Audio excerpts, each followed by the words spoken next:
The champ is back home. What's cracking, everybody? Welcome back to the channel. New video. Today, probably around 10, I would guess. The heavyweight champion of the UFC, Kane Velasquez, was released from prison. For those of you guys that don't remember or just didn't hear, Kane Velasquez's son was the victim of some very ugly behaviors. And Kane Velasquez found himself in a position where he wasn't going to wait on the justice system. In his mind, there was no justice in the system when it came to his baby child.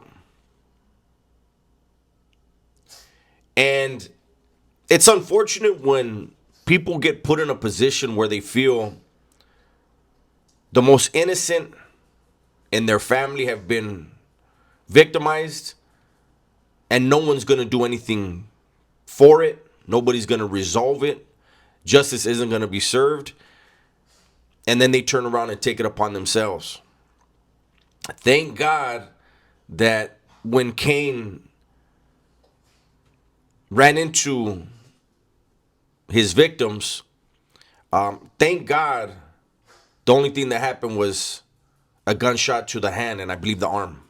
It might just be the hand, I don't remember. Because had it been any worse, the penalty would have been worse. Cain wouldn't be getting out today.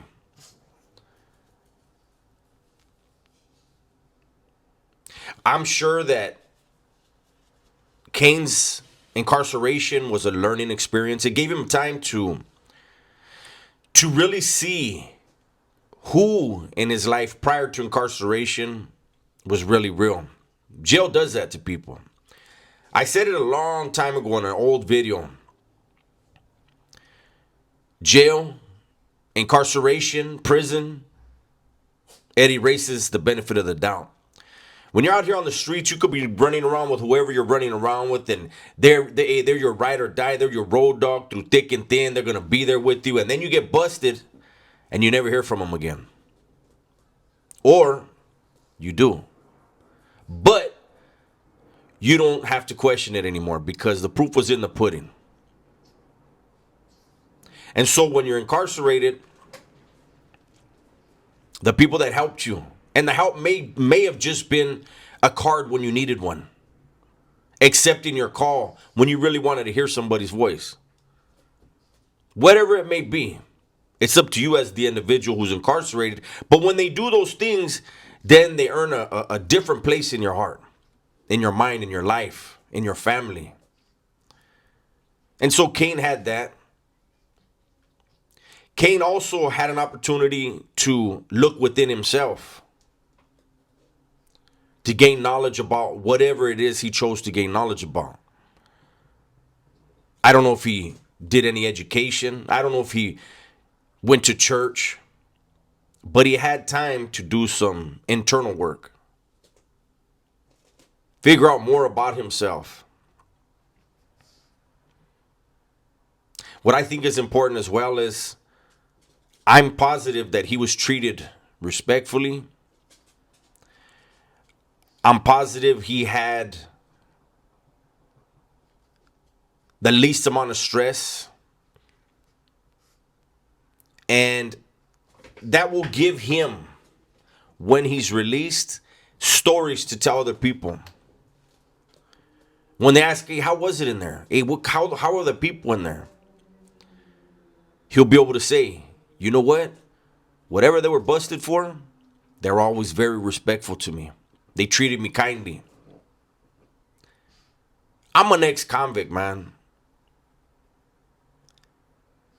I'm human. I'm going to have stumbles here and there. But at the end of the day, I always try to be the best reflection I can be for those that I left behind the walls. Cain, he can do that too. He has a bigger voice, can be on any platform. And I hope he shines the light that there are those men in there.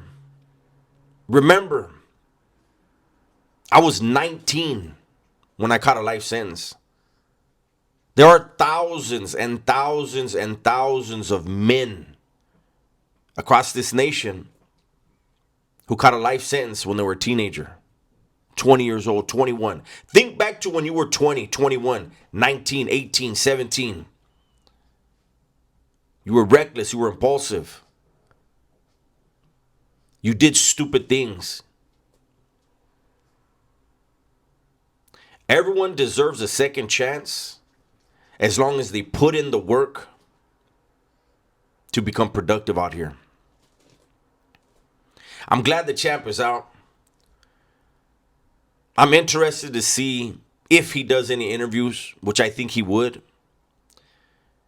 I'm interested to see what type of questions they ask. And I'm hoping if they don't ask him about his interactions with people and how it was in there, I'm hoping he makes it a point to put it out there himself.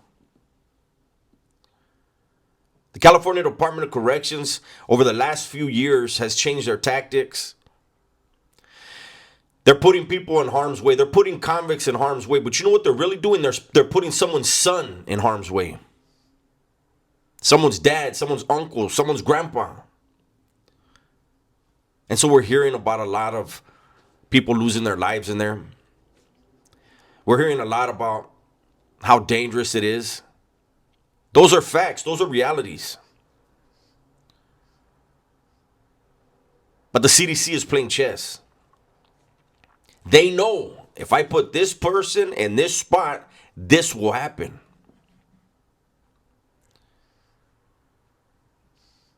And it's unfortunate. The people inside prison, they're their own society and they have their own rules, their own form of government, their own laws. And they have to survive. I've said it over and over. The saying we had in there, better him than me. So sometimes dudes are going to do something that they may not really want to do, but better him than me. And that person may still be a very kind-hearted, honest person, but he's in that world. We need to give more incentives. I know a lot of people, thousands and thousands of lifers have gotten out over the last 10 years. It's almost 10 years. Actually, it's almost 9 years. It'll be 9 years in a couple months that I've been out. I know guys that are still in there that if they hit the streets would never break the law.